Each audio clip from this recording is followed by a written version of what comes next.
శ్రీమతి సతానంద లావణ్య సింగ్ గారిచే రచించబడిన చీకటి రాత్రి ఆధారంగా రాసిన నాటిక కొడుకు వేసిన శిక్షను వినబోతున్నారు. స్క్రిప్ట్ అండ్ నిర్వహణ శ్రీమతి జయదుర్గ వేములపల్లి. ఇందులో శ్రీ చిమ్మపూడి శ్రీరామమూర్తి, శ్రీ కెవివి సత్యప్రసాద్, శ్రీ ఆరిపాక ప్రసాదరావు, శ్రీమతి జయదుర్గ వేములపల్లి, శ్రీ రుద్రాక్షుల గంగరాజు, శ్రీ ఆర్జే శశి పాల్గొన్నారు. వినండి కొడుకు వేసిన శిక్ష నాటిక. మహావీర విక్రమ భజరంగి కుమతి నివార సుమతి కేసంగి. నాన్నా, మీతో నేను మాట్లాడాలండి. నాతోనా? ఏమిటి చెప్పు కృష్ణ. ఏమీ లేదు నాన్న, చాలా రోజుల నుండి కీళ్ల నొప్పులు అంటున్నారు కదా.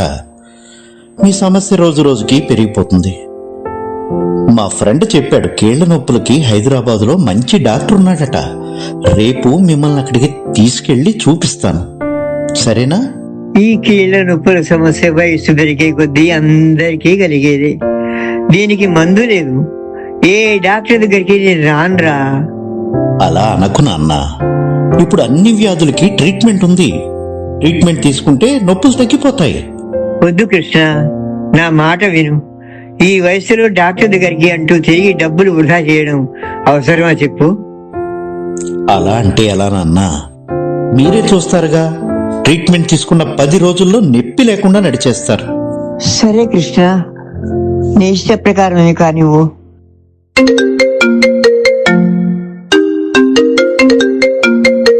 హలో హలో తనూజ్, ఎలా ఉన్నావురా? నేను బాగున్నా నానా. మీరు అమ్మ ఎలా ఉన్నారు? అంతా ఓకే కదా? అమ్మ, నేను, తాతయ్య అందరం ఓకేరా. ఇంతకీ తాతయ్య ఎలా ఉన్నారు నాన్న? ఏది ఓసారి తాతయ్యకి ఫోన్ ఇవ్వండి. ఇదిగో ఇక్కడే తాతయ్య గారు హనుమాన్ చాలీసా చదువుకుంటూ కూర్చున్నారు. ఇస్తానుండు. నాన్న, ఇదిగో అమెరికా నుండి మీ మనవడు తనుజ్ లైన్ లో ఉన్నాడు, మాట్లాడండి. నా బంగారు కొండ ఫోనా ఇది? ఇలా ఇవ్వు. హలో హలో హలో తాతయ్య, ఎలా ఉన్నారు? వేళకి తింటున్నారా? మీ కీళ్ళ నొప్పులు ఎలా ఉన్నాయి? నేను బాగానే ఉన్నాను నాన్న. కీళ్ళ నొప్పులు డాక్టర్కి చూపించడానికి రేపు మీ నాన్న నన్ను హైదరాబాద్ తీసుకెళ్తున్నాడు. నా గురించి కంగారు పడకు. నువ్వు కేవలం నీ చదువు మీద ధ్యాస పెట్టు నాన్న. అమెరికా వెళ్ళడానికి కష్టపడి చదివావు, అలాగే చదివి మంచి ఉద్యోగం సంపాదించు, సరేనా? నేను కంగారు పడకుండా ఎలా ఉండగలను తాతయ్య? అమ్మా నాన్న ఇద్దరు ఉద్యోగాలు చేసేవారు కాబట్టి చిన్నప్పటి నుంచి నేను మీతో నాన్నమ్మతోనే ఉన్నాను. అందుకే మీ ఇద్దరంటే నాకు చాలా ఇష్టం. కానీ నాన్నమ్మ చనిపోయాక ఇప్పుడు మిమ్మల్ని కూడా కోల్పోవడం నాకు ఇష్టం లేదు. అందుకే మీరు ఆరోగ్యం గురించి పూర్తి శ్రద్ధ తీసుకోండి. నా చదువులను తొందరలోనే అయిపోతుంది. త్వరలో మంచి ఉద్యోగం కూడా వస్తుంది. సరే బాబు, నేను జాగ్రత్తగానే ఉంటాను. నీవు నా గురించి ఆలోచించకుండా చక్కగా చదువుకో, సరేనా? అలా అన్నారు, బాగుంది. మరి నేను ఉంటాను. మంచిదే నాన్న.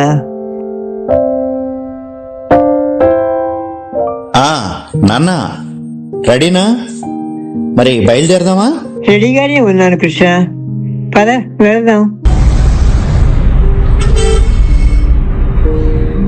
కృష్ణ, ఇక్కడ ఈ రోడ్డు పక్కన ఆగావేంటి?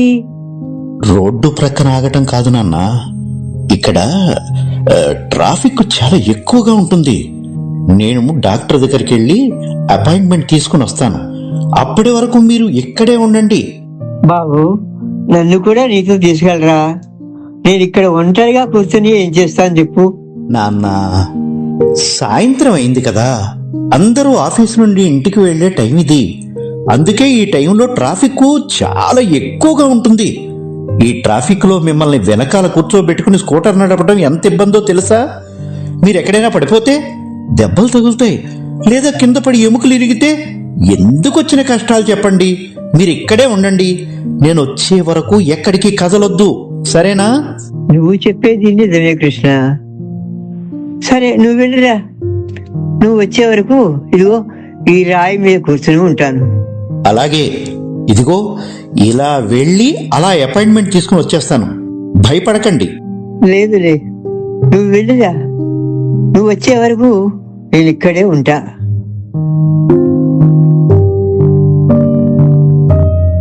అలా వెళ్ళి ఇలా వస్తానన్నాడు కృష్ణ.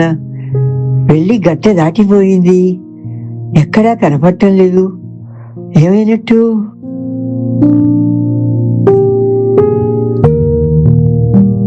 పొద్దుపోయింది, రోడ్డంతా ఖాళీ అయిపోతుంది. మెల్లమెల్లగా చలి కూడా మొదలవుతోంది. ఈ కృష్ణ ఏమైపోయాడు? అమ్మా, ఎక్కడ చూసినా కుక్కలు ఎదుగుతున్నాయి. అంటే ఏం చేయదు కదా. హేయ్, పో, పో, పో, పో.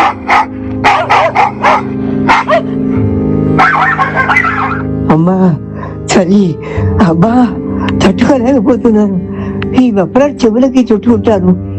అసలు కృష్ణకు ఈ హాస్పిటల్ దొరికిందా? ముసలి తండ్రిని ఇలా రోడ్డు మీద కూర్చోబెట్టి వాడు ఎక్కడికి వెళ్ళాడో ఏమిటో. ఈ చలి కారణంగా ఎముకలు బిగుసుకుపోతున్నాయి. మరోవైపు ఆఖరికి కడుపులో ఎముకలు పరిగెడుతున్నాయి. ఈ చలిని తట్టుకోవడానికి ఓ టీ అన్నా తాగుదామంటే నా దగ్గర 20 రూపాయలైనా లేకపోయాయి. అవును, కృష్ణ స్కూటర్ మీద వెళ్తూ హెల్మెట్ పెట్టుకున్నాడో లేదో. సిటీలో ఎక్కడ చూసినా ట్రాఫిక్ వల్ల ప్రమాదాలు జరుగుతూ ఉంటాయి. అసలే తాగి బండి నడిపే వాళ్ళు ఎక్కువైపోయారు.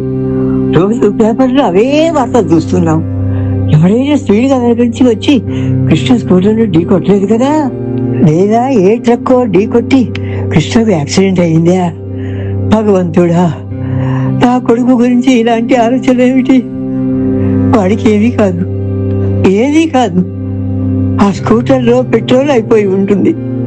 అయినా ఈ సమయంలో డాక్టర్ కూడా ఇంటికి వెళ్ళిపోయి ఉంటాడు.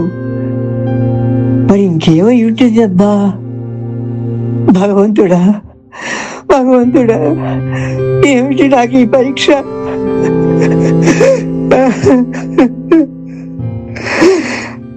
తెల్లారింది. జనం హడావిడిగా తిరుగుతున్నారు. ఒక్కరు తెలిసిన వాళ్ళు లేరు. ఎవరిని అడిగేది? ఎవరిని అడిగేది? ఏమైంది తాత? ఎందుకు ఏడుస్తున్నావు?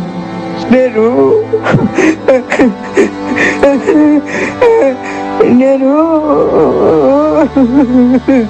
భయపడకండి తాత, ఏడవకండి. నేను మీతోనే ఉన్నానుగా. నేను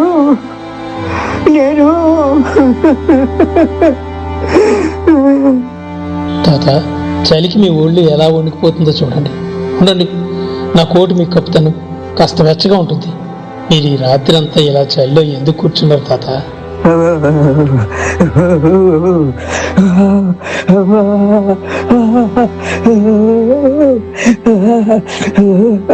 ఉండండి తాత, ముందు మీకు వేడిగా టీ తీసుకొస్తాను. తాత, ఇదిగో ఈ టీ తాగండి. ఈ బిస్కెట్లు కూడా తినండి. తినండి. అది ఇప్పుడు కాస్త చలి తగ్గిందా తాత? నాయన, సమయానికి దేవుళ్ళ వచ్చావు. ఈ చలికి కాసేపు ఇలాగే ఉంటే ఏమయ్యేవాడిను? నీ కోటు వేసుకొని కాస్త వేడిగా టీ తాగేసరికి ప్రాణం లేచి వచ్చినట్లయిందయ్యా. చాలా థ్యాంక్స్ నాయన. నిన్ను చూస్తుంటే నా మనవడు గుర్తొస్తున్నాడు. నా మనవడి వయసు కూడా నీ అంతే ఉంటుంది. నీ పేరేంటి బాబు? నా పేరు సునీల్ తాత. నేను ఇక్కడ దగ్గరలోనే షాప్లో పనిచేస్తున్నాను. నన్ను మీ మనవడిలాగే అనుకోండి. ఈ సమస్య ఏంటో చెప్పండి తాత. నిన్న మధ్యాహ్నం నేను, నా కొడుకు కృష్ణ షాద్నగర్ నుంచి ఇక్కడికి డాక్టర్ చూపించుకోవడానికి వచ్చాం. నా కొడుకు కృష్ణ డాక్టర్ దగ్గరికి వెళ్ళి అక్కడ అపాయింట్మెంట్ తీసుకుని వస్తానని చెప్పి వెళ్ళాడు. కానీ ఇప్పటిదాకా తిరిగి రాలేదు. కృష్ణ గురించి ఆందోళనగా ఉంది నాయన. మీరు బాధపడకండి తాత. మీ అబ్బాయి ఫోన్ నెంబర్ ఇవ్వండి, నేను ఫోన్ చేసి మాట్లాడతాను. ఫోన్ నెంబరా? నెంబర్ నాకు తెలియదు నాయన. అయితే మనం ఒక పని చేద్దాం. నేను మిమ్మల్ని మీ ఇంటికి తీసుకెళ్తాను. మీ ఇంటి అడ్రస్ తెలుసు కదా మీకు? తెలుసు బాబు. అయితే పదండి, మిమ్మల్ని నా బండి మీద తీసుకెళ్తాను. దారిలో ఒక హోటల్ దగ్గర కడుపు నిండా టిఫిన్ చేద్దరు కానీ తర్వాత వెళ్దాం, సరేనా? సరే బాబు.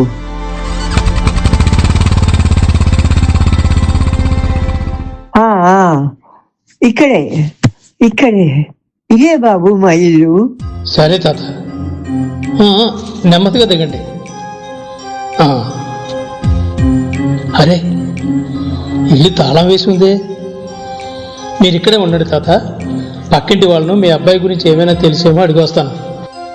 సరే బాబు. తాత, మీ కొడుకు కోడలు ఈరోజు ఉదయం బయటికి వెళ్ళినట్లు తెలిసింది. పక్కింటి వారి నుంచి మీ అబ్బాయి కృష్ణ ఫోన్ నెంబర్ కూడా అడిగి తీసుకున్నాను. ఇప్పుడే ఫోన్ చేసి మాట్లాడతాను. హలో హలో, కృష్ణ గారేనా? మాట్లాడొచ్చా అండి? హలో, నేనే కృష్ణనే మాట్లాడుతున్నాను. ఇంతకీ మీరెవరు, ఏంటో చెప్పండి. నా పేరు సునీల్. మీ నాన్నగారిని నిన్న మీరు రోడ్డు పక్కన వదిలి వెళ్ళారట. నేను ఉదయం ఆయన చలికి వణుకుపోతూ ఏడుస్తూ ఉండడం చూశాను. బహుశా మీరు ఏదైనా అత్యవసర పనిలో ఉండి ఆయన్ను తీసుకెళ్ళలేకపోయారేమోనని మీ ఇంటి వద్ద దిగబెట్టడానికి వచ్చాను. తీరా ఇక్కడికి వచ్చి చూస్తే ఇంటికి తాళం వేసి ఉంది. మీరు ఎప్పుడు వస్తారో చెప్తారా? నేను వారిని ఎక్కడ వదిలి వెళ్ళాలో కాస్త చెప్తారా? మీరు అనవసరమైన విషయాల్లో జోక్యం చేసుకుంటున్నారు. ఇంట్లో పనికిరాని వస్తువులతో సమానంగా ఇన్ని రోజులు ఆయన భారాన్ని మోసాం. ఇక ఆయన అవసరం లేదు మాకు. ఎక్కడ వదలాలి అని అడిగారు కదా, వదిలేయాల్సి వస్తే ఆయన్ను వృద్ధాశ్రమంలో వదిలేయండి. ఇక ఆయనకు మాకు ఏ విధమైన సంబంధం లేదు. హలో హలో హలో, కృష్ణ గారు, హలో. బాబు సునీల్, కృష్ణతో మాట్లాడావా? నా కొడుకు బాగున్నాడా? వాడు నన్ను తీసుకెళ్ళడానికి ఎందుకు రాలేదు? చెప్పు బాబు. మీ కొడుకు బాగానే ఉన్నాడు. అతను మిమ్మల్ని కావాలనే రోడ్డు మీద వదిలి వెళ్ళాడు. అతను మిమ్మల్ని వదిలించుకోవాలనుకుంటున్నాడు. నిజం చెప్పాలంటే నేను మనసులో అనుకున్నదే నిజమైంది తాత. లేకపోతే ఇంత చలిలో ఎవరైనా తన ముసలి తండ్రిని ఈ స్థితిలో ఎందుకు విడిచిపెడతారు? ఇప్పుడు నా మాట వినండి, వృద్ధాశ్రమానికి వెళ్దాం. నేను మిమ్మల్ని అక్కడ చేర్చి వెళ్ళిపోతాను. వృద్ధాశ్రమమా? నేను అనాథను కాను. నాకు ఒక కుటుంబం ఉంది. నన్ను వృద్ధాశ్రమంలో వదిలిపెట్టాలని నీకు ఎందుకు అనిపించింది? మిమ్మల్ని వృద్ధాశ్రమంలో వదిలి వెళ్ళమని మీ అబ్బాయి నాకు చెప్పాడు. నా కొడుకు ఎందుకు నన్ను భారం అనుకుంటాడు? నాకు ఒక్క పూట తిండి పెట్టడం కోడలికి భారం అయిందా? నేను జీవితమంతా కొడుకు కోసం కష్టపడ్డాను. నా కొడుకు కోడలు ఇలా చెయ్యరు. నువ్వు అపార్థం చేసుకుని ఉంటావు సూరి. మీ అబ్బాయి ఫోన్లో మాట్లాడినప్పుడు అన్ని మాటలు కాల్ రికార్డులో రికార్డ్ అయ్యాయి. మీరే వినండి. మీరు అనవసరమైన విషయాల్లో జోక్యం చేసుకుంటున్నారు. ఇంట్లో పనికిరాని వస్తువులతో సమానంగా ఇన్ని రోజులు ఆయన భారాన్ని మోసాం. ఇక ఆయన అవసరం లేదు మాకు. ఎక్కడ వదలాలి అని అడిగారు కదా, వదిలేయాల్సి వస్తే ఆయన్ను వృద్ధాశ్రమంలో వదిలేయండి. ఇక ఆయనకు మాకు ఏ విధమైన సంబంధం లేదు. ఏమిటి, నా కొడుకు ఇలా మాట్లాడా? నా చెవులను నేను నమ్మలేకపోతున్నాను. అయిన వాళ్ళే వదులుకున్నాక ఇంకా ఇక్కడ ఉండడం ఎందుకు? పరసుని నన్ను వృద్ధాశ్రమంలో చేర్పించురాయరా.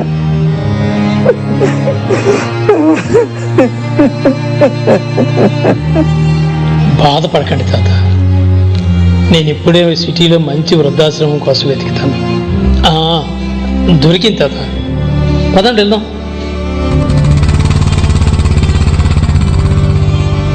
తాత, ఇదిగో ఇదే మీరు ఉండాల్సిన వృద్ధాశ్రమం. వృద్ధాశ్రమ నిర్వాహకులతో మాట్లాడాను. ఇదిగోండి కొంత డబ్బు, ఉంచుకోండి. నేను వెళ్ళి వస్తాను మరి. సరే బాబు, నీకు ఎంతో రుణపడి ఉన్నాను.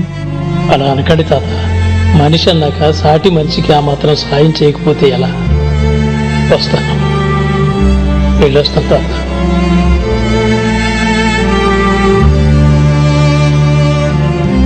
నమస్తే దాదిగారు, నేను మీకోసం యూట్యూబ్ ఛానల్ రిపోర్టర్ని. వృద్ధాశ్రమాల గురించి చిత్రీకరిస్తున్నాం. మీరు ఎవరో, ఇక్కడ ఎందుకు ఉండాల్సి వచ్చిందో వివరిస్తారా? నేను అందరూ ఉన్న అనాథను బాబు. నా కొడుకు నన్ను ఇంట్లోంచి గెంటేశాడు. ఒక మహానుభావుడు తీసుకొచ్చి ఇక్కడ చేర్పించాడు. నేటి తరం తమ జీవితాలను విలువలతో కాకుండా స్వార్థంతో ఎలా గడుపుతోందో చూడండి. అందుకు నేనే ప్రత్యక్ష సాక్ష్యం. ఇది ఫ్రెండ్స్, ఈరోజు మనం బృందావనం వృద్ధాశ్రమం గురించి తెలుసుకున్నాం. అందులో ఉన్న వృద్ధులతో మాట్లాడి వారి సాధక బాధకాలు, అక్కడ ఉండడానికి గల కారణాలు తెలుసుకున్నాం. వీరందరి దీన గాథ వింటుంటే కన్న తల్లిదండ్రులను జాలి దయ లేకుండా ఈ విధంగా చేయడం ఆవేదన కలిగిస్తోంది. ఇంటిలో పనికిరాని వస్తువులను ఎలా తీసి బయట పాడేస్తారో అలాగే వృద్ధులను కూడా రోడ్లపై వదిలేస్తున్నారు. కొందరు వారిని గుడి మెట్లపై కూర్చోబెట్టి వెళ్ళిపోతారు. కొందరు బ్రిడ్జి కింద కూర్చోబెట్టి మాయమవుతున్నారు. డాక్టర్ దగ్గర అపాయింట్మెంట్ తీసుకువస్తాను అన్న నెపంతో తండ్రిని రోడ్డుపై వదిలేశాడు మరో కొడుకు. ఇలా ఎంతకాలం ఆలోచించండి. అరే, ఈ వీడియోలో ఆయన అచ్చు మా తాతయ్యలానే ఉన్నారే. చచ, మా తాతయ్య ఎక్కడెందుకుంటారు? కాదు కాదు, వేరే ఎవరో. కానీ చూస్తుంటే మా తాతయ్యలాగే అనిపిస్తున్నారు. ఇంకోసారి ఈ వీడియో సరిగ్గా చూద్దాం. ఈయన మా తాతయ్యే. తాతయ్య, ఏమైంది? మీరు వృద్ధాశ్రమంలో ఉండడం ఏంటి? భగవంతుడా, చూస్తుంటేనే మనసంతా ఆవేదంతో నిండిపోతుంది. ఇక భరించలేను. ఏమైందో తెలుసుకోవాల్సిందే. ఇప్పుడే ఇంటికి ఫోన్ చేస్తాను. హలో అమ్మా, ఎలా ఉన్నారు? తాతయ్య బానే ఉన్నారు కదా? హలో తనుస్, మేం బానే ఉన్నాం, కానీ ఎప్పుడు తాతయ్య గురించేనా? అప్పుడప్పుడు ఇక్కడ అమ్మా నాన్న ఉన్నారని గుర్తుపెట్టుకుని వాళ్ళ గురించి కూడా అడుగు. మీ తాతయ్య బానే ఉన్నారులే. సరే, తాతయ్యకి ఫోన్ ఇవ్వమ్మా. అది మీ తాతయ్య తన చిన్నప్పటి స్నేహితుడిని కలవటానికి ఊరెళ్ళారు తనుస్. అవునా? సరే అమ్మా, ఉంటాను. అమ్మ నాతో అబద్ధం చెప్తోంది. ఇదేదో వెంటనే తెలుసుకోవాలి. ఇప్పుడే ఇండియా వెళ్ళడానికి టికెట్స్ బుక్ చేసేస్తాను. మీడియాలో ఆశ్రమం అడ్రస్ అండ్ ఫోన్ నెంబర్ ఉంది. వెంటనే వెళ్ళి తాతయ్యని కలవాలి.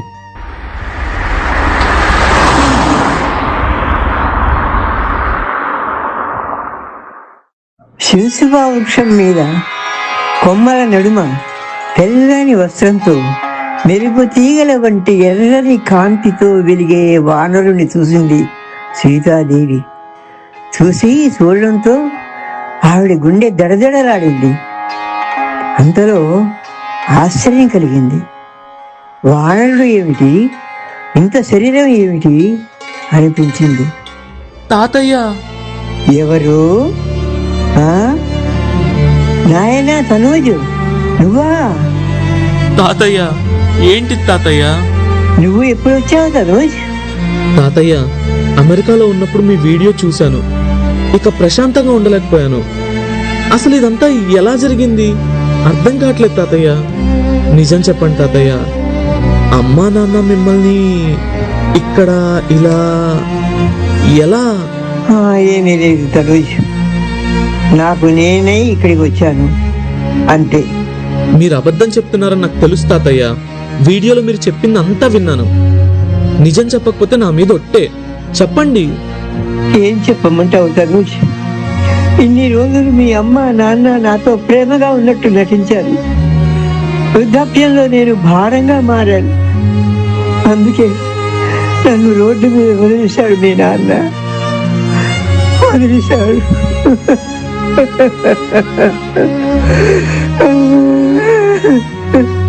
తలుచుకుంటేనే నా గుండె బగబగా మండిపోతుంది.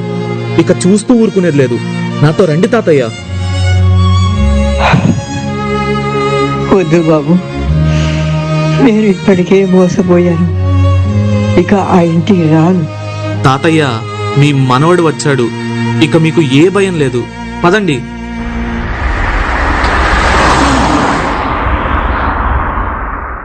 తాతయ్య, ఇల్లు వచ్చింది, మీరు టాక్సీలోనే ఉండండి, నేను ఇప్పుడే వస్తాను. ఎవరు?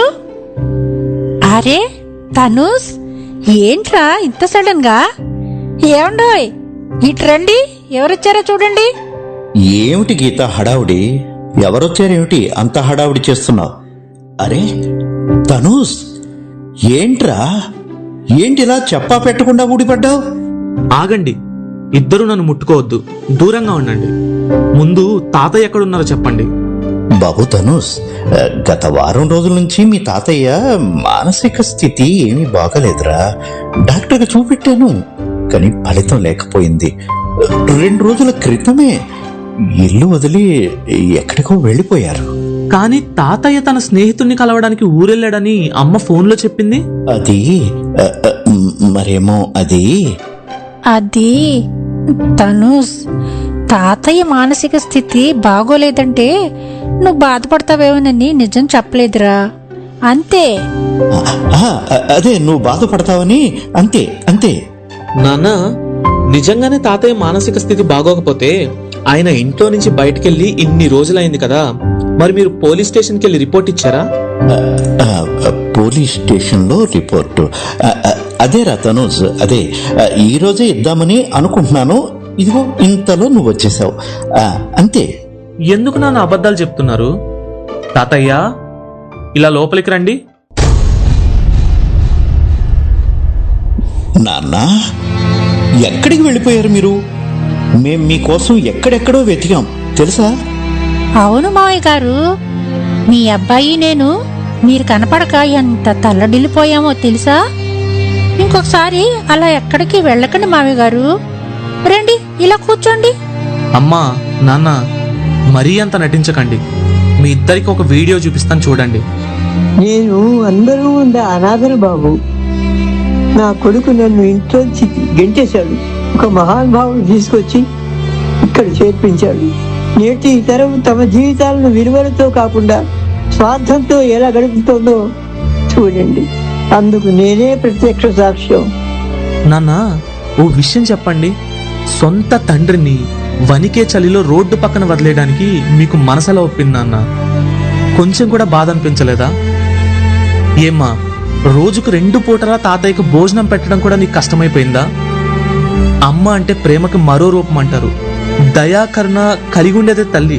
కానీ నీకు అసలు తాతయ్యని ఇంటి నుంచి గెంటేయడానికి మనసులో ఒప్పిందమ్మా. ఇంటి నుంచి వెళ్ళిపోయాడు, తన చావు తనే చేస్తాడనుకున్నారు కదా, కానీ తాతయ్యకి నేనున్నాను. మీ ఇద్దరిని అమ్మా నాన్న అని పిలవాలంటేనే నాకు సిగ్గుగా ఉంది. అయినా నేను ఒక నిర్ణయం తీసుకుని అమెరికా నుంచి వచ్చాను. ఎలాగో చదువు పూర్తయిపోయింది. తొందరలోనే భారతదేశంలో మంచి ఉద్యోగం రాబోతోంది. తాతయ్య ఇక నాతో పాటే ఉంటారు. ఇక మీకు నాకు ఎలాంటి సంబంధం లేదు. వద్దు బాబు, వద్దురా. మాకంత పెద్ద శిక్ష వేయకురా. మమ్మల్ని క్షమించరా. మేము పెద్ద తప్పే చేశామని ఒప్పుకుంటున్నాంరా. దానికి ఇంత పెద్ద శిక్ష వెయ్యకురా తనూజ్, మేం తట్టుకోలేమురా. అవును తనూజ్, ఈ అమ్మా నాన్నల్ని క్షమించరా. చాలా పెద్ద తప్పు చేశాం మేము, ప్లీజ్. కన్న తండ్రిని చనిపోయినా పర్వాలేదని రోడ్డుపై వదిలేసిన మీకు ఇదే సరైన శిక్ష. అనుభవించండి. పదండి తాతయ్య. అయ్యో అయ్యో, ఒరే తనూజ్, తనూజ్, అంత మాట అనుకురా. తనూజ్, తనూజ్. అయ్యో తనూజ్, వెళ్ళకు నాన్న, మమ్మల్ని క్షమించు ప్లీజ్. తనూజ్, తనూజ్, అయ్యో వాడు వెళ్ళిపోతున్నాడండి, ఆగమని చెప్పండి ప్లీజ్. తనూజ్. వాడు ఇంకా ఆగడు గీత. ఆ భగవంతుడు మనం చేసిన తప్పుకి ఏ అమ్మా నాన్నకు విధించని శిక్ష వీడు మనకి వేశాడు. ఆ భగవంతుడు కాదు, ఇది మనకు మన కొడుకు వేసిన శిక్ష. శిక్ష ఇది గీత, గీత. ఇప్పటి వరకు మీరు శ్రీమతి సతానంద లావణ్య సింగ్ రచించిన చీకటి రాత్రి కథ ఆధారంగా కొడుకు వేసిన శిక్షా నాటికను విన్నారు. స్క్రిప్ట్ అండ్ నిర్వహణ శ్రీమతి జయదుర్గా వేములపల్లి. ఇందులోని పాత్రలు, పాత్రధారులు: సాయినాథ్ శ్రీ చిమ్మపూడి శ్రీరామమూర్తి గారు, కృష్ణ శ్రీ కెవివి సత్యప్రసాద్ గారు, సునీల్ శ్రీ ఆరిపాక ప్రసాదరావు గారు, తనూజ్ శ్రీ ఆర్జే శశి గారు, రిపోర్టర్ శ్రీ రుద్రాక్షుల గంగరాజు గారు, గీత శ్రీమతి జయదుర్గా వేములపల్లి గారు. సమర్పణ one of the online biggest radio channel Telugu one తోరీ. Thank you.